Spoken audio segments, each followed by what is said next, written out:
Hi Scorpio, welcome. Love reading tayo ngayon. So tingnan natin kung kamusta yung love life mo ngayong Abril. Kung meron bang parating. So tingnan natin ngayon. Kamusta yung love life ni Scorpio? Give me the message. Kamusta yung love life ni Scorpio?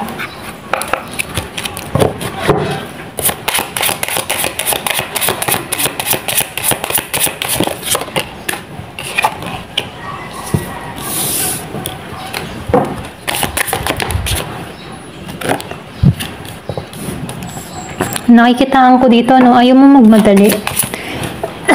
Hindi ka nagmamadali sa larangan ng pag-ibig. Yung iba sa inyo,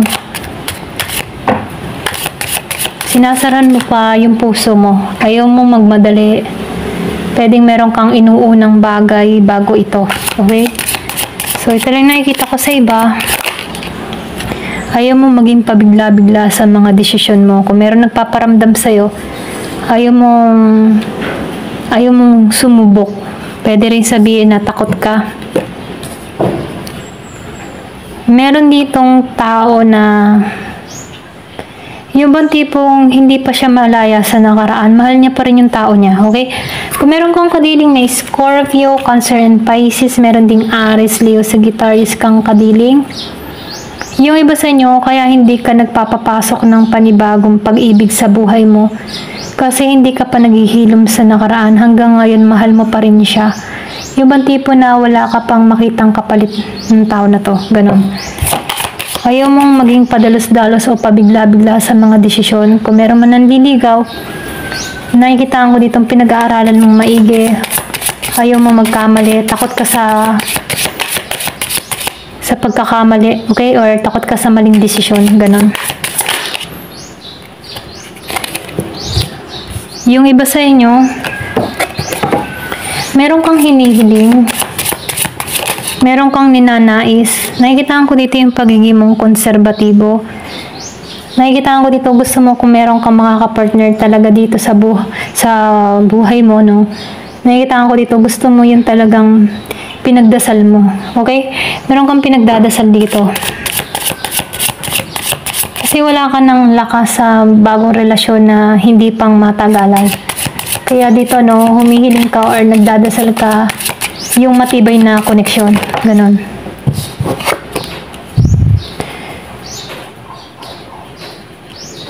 Meron akong nakikita ditong yung ba sa inyo nakaranas ka dito na ma-scam or meron dito ako nakikitang na bankrupt or naloko, dinaya. Yung iba sa inyo pwedeng inisahan ka, kaya takot ka. Merong usaping pera. Dun sa iba, hindi halos lahat sa part na to.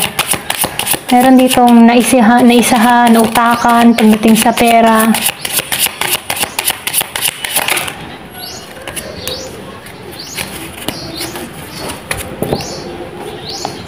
Yung iba sa inyo meron kang kadiling na Virgo, Capricorn, Taurus. Malakas yung Taurus. Meron din ako nakikitang Scorpio, Cancer, and Pisces na kadiling ka. Gemini, Aquarius, and Libra. So, nakikitaan ko dito, naghihilom ka na dito, naka-recover ka na dito. Yung iba sa inyo, naka-recover na. Kung meron kang kadiling dito na Gemini, Aquarius, and Libra, naka-recover ka na sa tao na to. Meron ka ng bagong pag-usad na ginagawa sa sarili mo. Nakataha ka na sa panibagong pakikipagsapalaran.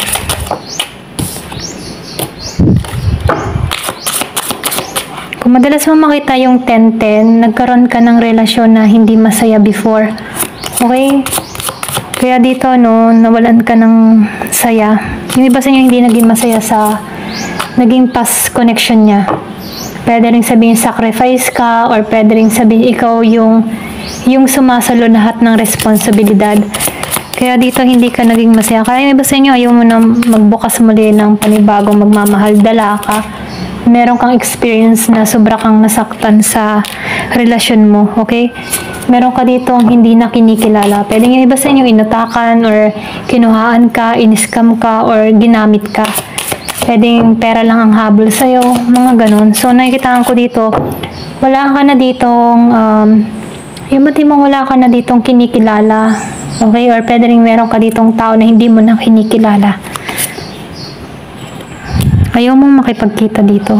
Ayaw mong makipag-isa. Or ayaw mong makipag-compromise. Kung madalas mo makita yung tututu, hindi ka balanse sa tao na to.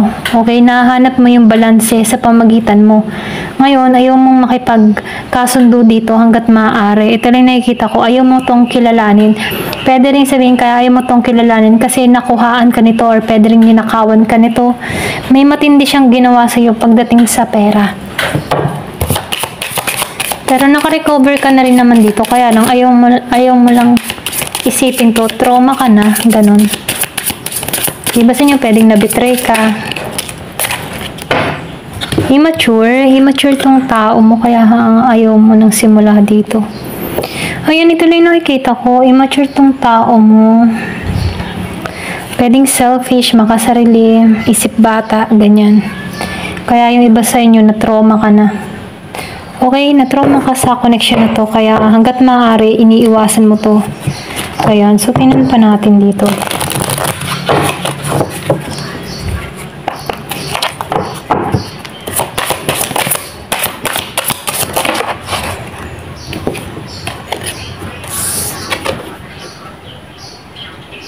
So, labas ko na to.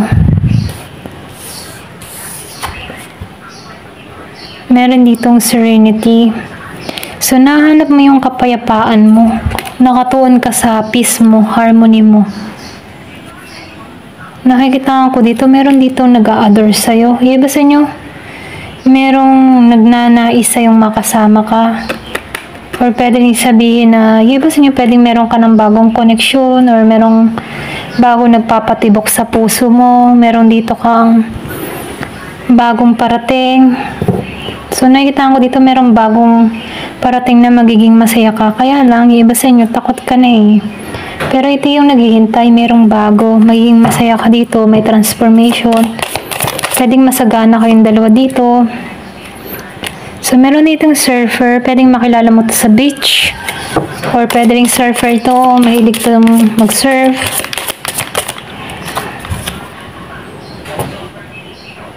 So, meron dito magkikita talaga. Okay? Meron magkikita. Meron pupunta sa bahay mo. Yung iba sa inyo. Meron tutungo sa bahay mo. Pupuntahan ka dito. Gusto ng transformation sa'yo. Gusto ng pagbabago.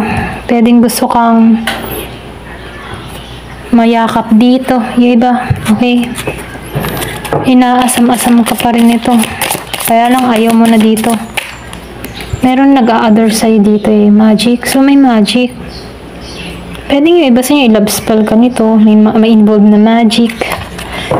Or pwede rin magic to, bigla nagbago tong tao mo.